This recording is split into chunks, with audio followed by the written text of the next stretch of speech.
Hello everybody, great to see everybody back today.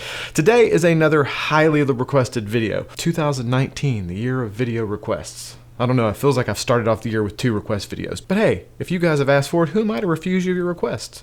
You have to listen to your subscribers, right? Yeah, of course you do. So don't say I never did anything for you. But anyway, screw the IKEA Carlby, screw the IKEA Krackelbacken, whatever that other desktop countertop is. Down with all that crap. Let me just throttle back. That might be getting a little too aggressive. I actually really like IKEA. I go there all the time. But the point is, no need to buy that stuff. Today, we're going to talk about how to build your very own custom wood desktop.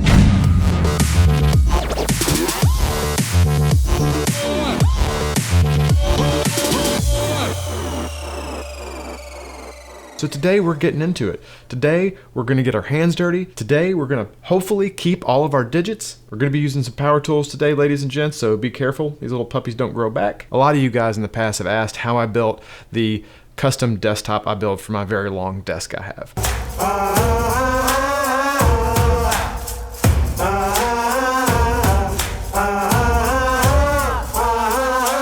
So today we're going to be talking about how to do that. I call it a desktop, but really it's just a top. You could use it for a desktop. You could use it for like a top for a dining room table. You could do it smaller and do an end table or coffee table or whatever. So let's get hammering.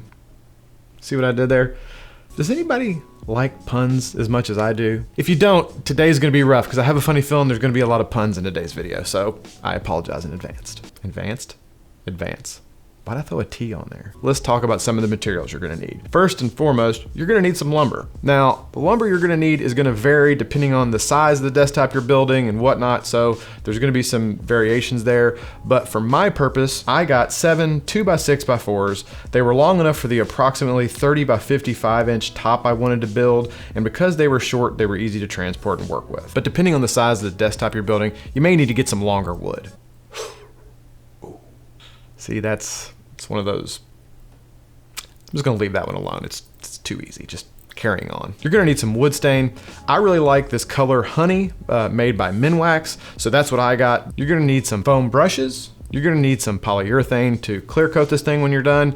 I like to use a satin water-based polyurethane. The water-based is a lot easier to clean up after, and the satin makes the finish a lot easier. The higher gloss you go, the more delicate it's gonna be and the more difficult it's gonna be to get a perfect finish. You might need some chalk paint, depending on what you go with. We'll talk more about that later, but you may need a quart of chalk paint. We are gonna be joining all this wood together with pocket holes, so you're gonna need some kind of Kreg Jig or pocket hole jig and some Kreg Screws. Again, the size of the screws you're gonna get are depending on the lumber you use. I'm using 2x6s, so I got 2.5 inch Kreg screws. You're gonna need some wood glue. You're gonna need some shop towels or some old t-shirts or something like that to apply the stain. You're gonna need sandpaper, probably in several grits, starting maybe as low as 60 or 80 and going all the way up to 220 or even higher. You're also probably gonna wanna have some kind of electric sander. You could do all this by hand if you really want to, but I usually use a combination of belt sander and disc sander and hand sanding to get the finish right. So, you know, take that with a grain of salt, whatever you want to use. You're gonna need some form of saw to get this lumber to length. I like to use a miter saw because you can set it, make sure you get a nice square cut, nice and even every time. You could use a circular saw you want, or even go hand saw if you really want to go full lumberjack on it. Also, potentially a table saw.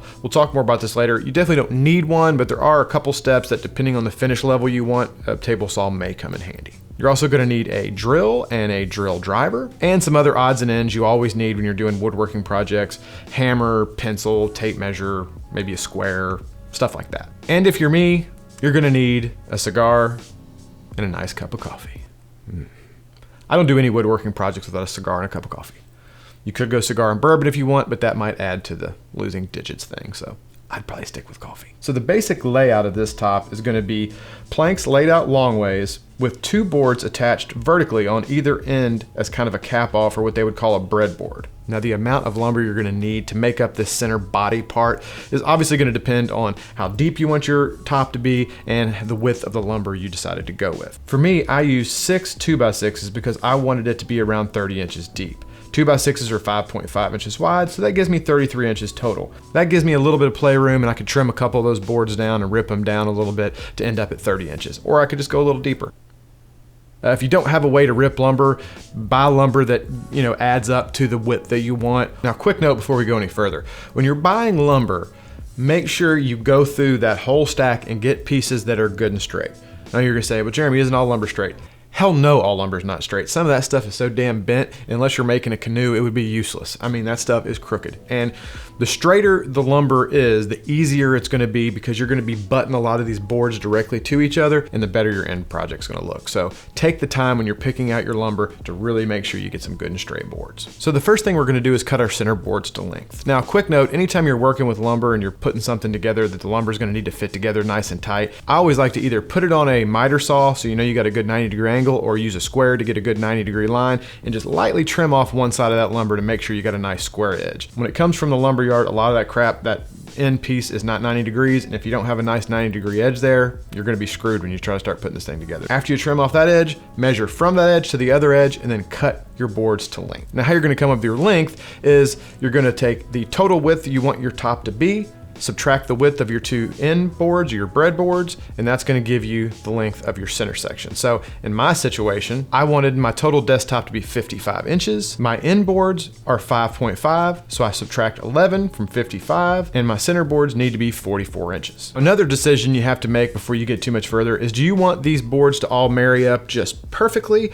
or are you okay with having a little bit of a visible seam? The reason I say that is most dimensional lumber you buy has a slightly rounded corner on it. Now, when you marry up two boards that have slightly rounded corners, obviously you're gonna get a little channel there that's gonna be visible. If you want a perfectly smooth, butted together kind of situation where it's gonna look like one big piece of wood when you're done, you're gonna need to use a joiner or a table saw or something and rip down that edge just a tiny little bit to get that nice and sharp corner so those boards marry up just perfect. Or if you're going for a little more rustic barnwood kind of thing, don't worry about it. The little bitty crease grab stain adds a little character. For mine, that's what I did. I wanted kind of a barnwood look.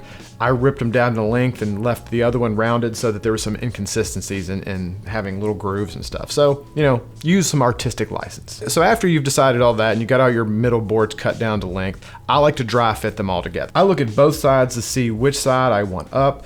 There might be a knot that I don't want visible, or some knot or something that adds some character to the wood that I do want visible. Also, certain pieces are gonna just butt together a little better. There might be a little hump that matches up with another one or whatnot. So I kind of dry fit them all together to make sure everything is going together nice before I go any further. Next, we're gonna start putting this bad boy together with our Kreg screws and our pocket holes. So you're gonna want to flip all your stuff over and start marking out where you want all of your pocket holes to be. I generally come in about an inch or two from either end, put one there, and then go down the length of the board and put another one about every 14 to 16 inches or so. After that, make sure your pocket hole jig is all set for the lumber that you're using, and then get to drilling. Once you're done with that part and you got all your holes drilled and you're all good to go, it's assembly time. You're gonna start assembling this center section. I lay out all my pieces, dry fit them a second time, and then I start attaching. This is where your glue is gonna come in. I like to run a thin bead of glue down the side of that board before I push it into the next one and screw it together. It just adds another level of security. Once that glue dries up, between the glue and that Kreg screw, that top is never coming apart, guaranteed. Now you're gonna wanna make sure you're assembling this on a nice flat surface. Make sure each piece is nice and flat and flush with the piece you're screwing it to before you start screwing it together. Don't be afraid to stand on them if you need to get them flat, get your weight on there.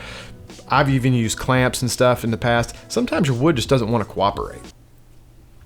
I knew that, see, there's another one in 14-year-old maturity, so I'm just gonna just keep going. So just take your time, go slow, make sure all your wood is nice and level and flush when you're marrying it up. It's just gonna make all your next steps a lot easier. So now that that's all together, your whole middle section's assembled, you're all glued up, I would set that aside for a little bit, let that glue have a chance to cure and harden up a little bit for you. I usually go over at this point and start cutting the length of my end pieces. Now you're gonna say, Jeremy, why did we not cut those end caps earlier when we cut all the other wood? Well, I like to get my center section completely assembled and then cut the wood based on that so I can make sure I get a nice tight fit. Now the way I do that, I just grab my piece of lumber, put it right up against the middle section. Now I do leave it just a tad longer so I got a little wiggle room and I can always sand that flush. I usually leave it about 1/8 of an inch longer than it needs to be, but I literally just lay it right up against the center section and use that to mark my length on my two end caps. After you got that all marked off, you're just gonna take that over to your saw and cut those to length. Next, we're gonna have to drill out our pocket holes so we can attach those end boards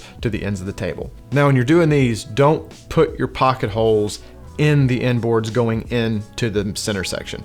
Now, if this makes any sense, if you do that, your screw is gonna be going into the end grain of your boards of your middle section. that's not going to be a very secure hold. The screw's not going to bite into that end grain very well. I actually drill my pocket holes on the center section of my tabletop, going out to the breadboards so that it's biting into the side of those end caps. That's going to be a much secure fit. It's going to draw on a lot tighter and it's going to hold a lot better. My particular top is 6 boards deep, so I put pocket holes on the end of each board going out so I could attach my end caps. Attach them the same way. 1 bead of glue, put your Kreg screws in and attach it. The fit between that end cap and your main section is imperative. I usually do use like a spare piece of lumber and a clamp to really clamp that down. It holds everything in place and I make sure it's nice and flush when I'm attaching it. At this point, we're gonna revisit the cigar and coffee. It's a good time for a break. Everything's assembled, your top's ready to go. You're gonna start sanding next. You wanna give all that glue a little time to set up. So after you've had your cigar and your coffee and you've given this time, a little time to settle, you're gonna start going to your finishing process. Now, you're gonna have to make some decisions here. If you want a more standard, kind of clean and smooth finish, not really like a distressed kind of thing, you're gonna wanna start sanding. Start out with some 80 grit, something kind of rough, get all of your imperfections out, get it good, perfectly smooth, perfectly flat, get everything perfect, then slowly work up your sandpaper grains. You're going to go to at least 220, maybe even higher than that, get that tabletop buttery smooth before you go on to the next step. On the other hand though, if you're going for a more barnwood, reclaimed wood kind of feel, this is where it's going to take some artistic license, depending on what you want to do.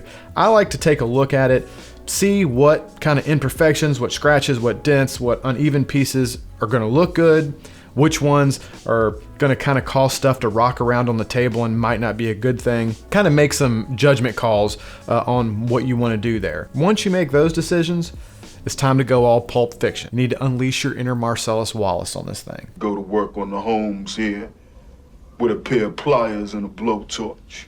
I use hammers, chains, blowtorches, hence the Marcellus Wallace reference, screwdriver, anything you can use to kind of distress and give this stuff the look of kind of aged old wood. I often use a chisel and kind of take out these little sections on the very end of each board that kind of simulates how a piece of wood would split out on the end over time. Basically, get creative, add some wear and tear. I try to imagine things that naturally happen to old wood over time and try to create something that simulates that. Even with all the damage you're going to inflict on this thing and beating the corners with hammers and whatnot to kind of get the look you're looking for, you're still going to want to sand this thing with at least some 120. You're going to want to get it smooth enough to where you're not going to grab any splinters or have any super rough edges. Take some artistic license there, get it to the level of distress that you want. Okay, so now that we have the desired level of finish that we want, we're gonna move on to the final steps. First of which is staining. Now, the first thing before you get any stain out, make sure your tabletop's good and clean. Brush it off, blow it off with a blower. I like to wipe it down with a damp cloth. There's some mineral spirits. Make sure you're starting with a good clean surface. Now from here, we're gonna have to make some more decisions. I'm sorry guys, if you're going for a more standard kind of clean look, you're just gonna follow the instructions on your stain. You're just gonna apply the stain with a rag or brush, wipe off the excess until you get your desired level of staining. For the more aged barnwood look, again, you're gonna have to get a little creative with this. The reclaimed kind of wood look is definitely a more difficult look to pull off. It's gonna take you some more steps, but I really think it's worth the extra effort. I really dig the way it looks. Now, one of the steps I like to use when I'm giving wood kind of an aged look is some form of whitewash. In order to make the whitewash the way I do it, I just buy some chalk paint and I dilute it 50% with water. I find that that works pretty well. There's two different ways you can use the whitewash. I used it differently on this desk I'm sitting at now, my standing desk and my main desk. Both look good, but they have kind of a different feel to them. On my main desk, I actually applied the stain first and then did some dry brushing. We'll go more into that later after I put on the stain of the whitewash. With the standing desk, I used a rag and just applied a thin layer of the whitewash to the whole tabletop before I even started with the stain. I really like the way it turned out. They both have their benefits just depending on the look you're going for, so you're just gonna have to play around and see. After that, you're gonna wanna put on some stain. You're gonna have to use your judgment with the stain. Like on this top I did here, I applied my first coat of stain with the standard rag method that I normally used. After I did that, I wasn't happy. It wasn't dark enough. I didn't like the kind of look of it yet. So after it was dry, I took a foam brush and added a second coat. And I kind of like feathered it out and went down, and it kind of gave it some streaks and stuff that kind of added to the wood grain. And I really liked the way that looked and turned out. So just kind of play around with some different techniques and stuff until you get kind of a look that you like. Get creative with this part. You know, add a little more stain in the cracks to make it a little darker in the creases and cracks, because wood kind of gets darker in the creases and cracks over time. Wipe a little more off the center sections. Get creative and kind of make it your own. For the other top, I applied the stain directly in kind of a standard method before I did a whitewash. And how I applied the whitewash to that one was I did a dry brush technique, which is where you kind of just barely dip your brush in some of the whitewash and then get the excess off so that your tips or your brush are very dry and kind of wispy. And then you're gonna just lightly kind of go across and feather in some little bitty tiny white streaks here and there. Kind of gives the wood an aged look. The last thing you're gonna do before you're done with your staining, and I always do this whenever I'm doing kind of a barn wood, distressed wood kind of look, is do some sanding. I usually get some like 220 grit sandpaper and just hand sand. And again, this is just like the other steps. You're gonna kind of think about what aged wood looks like. Just don't go willy-nilly and start sanding all over the place. It's gonna look like crap. I like to kind of hit the corners and the edges of everything, because that's naturally where you're sitting at a desk or where you're sitting. Wood's gonna kind of wear there. So I like to kind of take some of the edges off and show some of the lighter color wood through, maybe go down the center part of the plank a little bit and lighten it up in the center so that your edges are a little darker. Be creative, make it your own, but you know, try to think about what aged wood looks like and put your distressing in places that make sense. Time to clear coat. Now, me personally, like I mentioned earlier, I like to use a water-based satin. I just find satin clear coat is way easier to use. I don't like a crazy high gloss finish anyway, and the satin goes on really smooth, and rarely do you ever have to do any additional steps of sanding or anything to make it look really good. It's really easy to apply. You just use a foam brush and smoothly brush on a layer of the satin clear coat over the whole top. Just wait a 10 or 15 minutes and put a total of 3 coats on the whole top. That should be good. Keep your top in good shape for a long time. Let the thing dry for a couple hours or more to make sure it's good and dry, no tackiness before you go handling it. But that's it. Then you're just going to take it and attach it to whatever you're using it on. In the case of my full-size desk, it was heavy enough and it was sitting on those Alex drawer units that I just put some those real sticky rubber bumper things on there, and the weight of the desk, gravity, is the only thing holding it on, and it's never had a problem with it.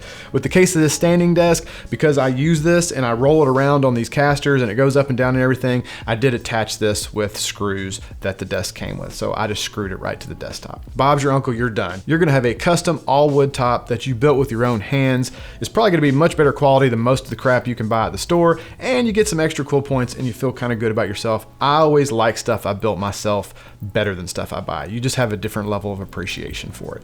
And the added benefit is because you built it yourself, it is custom. It is exactly the size, the shape, the color, everything you want. And for the most part, it's usually a lot cheaper. I don't think I had but like 50 bucks in mine or something like that. So I really hope you guys get out here and try this one, because I think you'll really like it. If you did like this video and you found it helpful, smash that like button. That always helps us out. If you're not a subscriber, please consider doing so. We'd love to have you on board. While you're up there at that subscribe button, there's a little bell next to it. Go ahead and click that little bad boy too. That'll hook you up with the notifications. That way, whenever I post a video, you'll get a notification and you'll make sure you won't miss any cool stuff. All right, guys, that's it. I hope everybody is having a fantastic week, and we will see you in the next video.